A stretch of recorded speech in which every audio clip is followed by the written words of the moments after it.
को ये 7 मई 2010 का उनका वीडियो है जो लोकसभा में उन्होंने वक्फ बोर्ड पर बोला था। और वो उन्होंने कहा था कि वक्फ बोर्ड पर कड़े कानून बनना चाहिए और करप्शन रुकना चाहिए। इस पर जोरदार भाषण दिया था लालू जी ने। तो ये लोग जो हैं, इनकी बातों का कोई भरोसा नहीं है। झूठ को सच और सच को झूठ वक्त बे वक्त करते हैं। और आज वोट की राजनीति की वजह से लालू प्रसाद यादव जी वक्फ बिल के संशोधन के विरोध में खड़े हैं।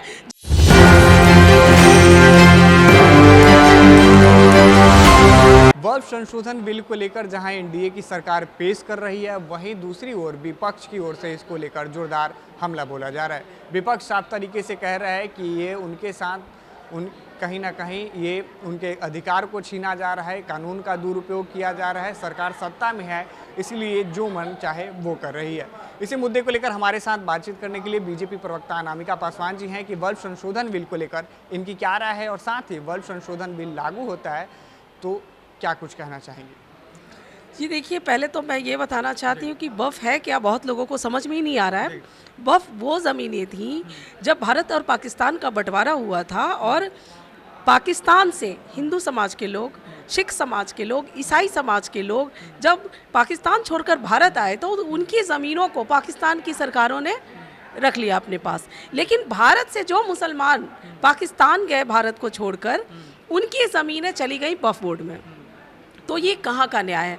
15 अगस्त 1947 को आप देखेंगे कि 30,000 एकड़ ज़मीन थी वक्फ बोर्ड के पास। अब लगभग 10 लाख एकड़ ज़मीन है वक्फ बोर्ड के पास। अब आप ही सोचिए कि ये कितना बड़ा घपला है। प्लेसेस ऑफ वर्शिप एक्ट में कहा गया था कि जो कट ऑफ डेट होगी वो 15 अगस्त 1947 होगी। तो ये तो सभी पे लागू होना चाहिए। तो उनके पास तो 30,000, ये अवैध कब्जा उन्होंने किया है। और सबसे बड़ी बात तो ये है कि भारतीय जनता पार्टी और एनडीए के लोग उन 75% मुसलमानों के साथ खड़े हैं जो पसवंदा हैं, दर्जी हैं, कुंजड़ा हैं, गरीब तबके के लोग हैं। वक्फ बोर्ड की जो ज़मीनें थीं, उन ज़मीनों का उपयोग उनको इसलिए करना था कि हॉस्पिटल बने, कॉलेज बने, विश्वविद्यालय बने, खेल का मैदान बने, मनोरंजन के साधन हो और गरीबों को न्याय मिले, विधवाओं को अधिकार मिले, अनाथ बच्चों को उनका हक मिले। लेकिन वक्फ बोर्ड ने किसी को लाभ नहीं पहुंचाया है, ना ही किसी क्षेत्र में उन्होंने काम किया है। सिर्फ वक्फ बोर्ड के नाम पर घोटाला और भ्रष्टाचार फैलाया है।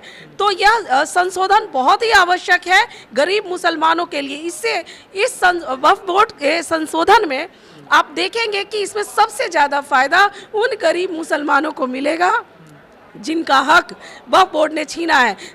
आप पटना में भी देखेंगे कि दर्जनों ऐसे मामले दर्ज हैं जिसमें वक्फ बोर्ड ने गरीब मुसलमानों की ज़मीन को कह दिया कि ये हमारी ज़मीन है। सबसे बड़ा इस कानून में सबसे गलत बात यह है कि भारत की कोई भी संस्था ऐसी संस्था नहीं है जो डीएम को सीधा आदेश दे सके। लेकिन वक्फ बोर्ड डीएम को सीधा आदेश दे सकता है कि वह ज़मीन हमारी है और आप हमें अधिग्रहण करके दीजिए। और जिसकी ज़मीन हड़पी गई है, ना वो सिविल कोर्ट जा सकता है, ना वो हाई कोर्ट जा सकता है, ना वो सुप्रीम कोर्ट जा सकता है।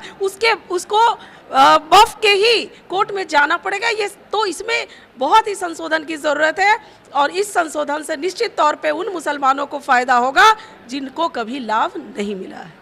वक्फ संशोधन बिल में केवल पसमानदा समाज की महिलाओं को ही क्यों शामिल किया गया है?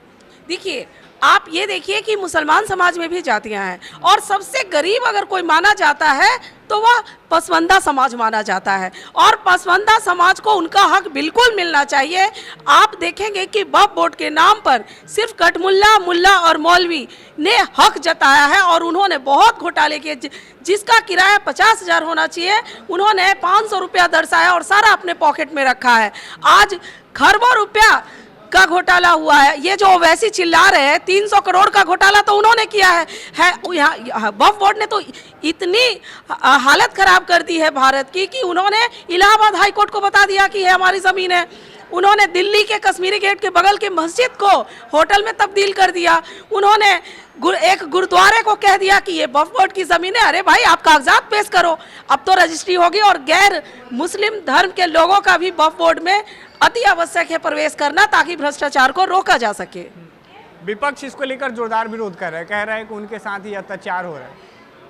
देखिए, भ्रष्टाचार उन लोगों ने किया है और हम लोग भ्रष्टाचार को रोकना चाहते हैं।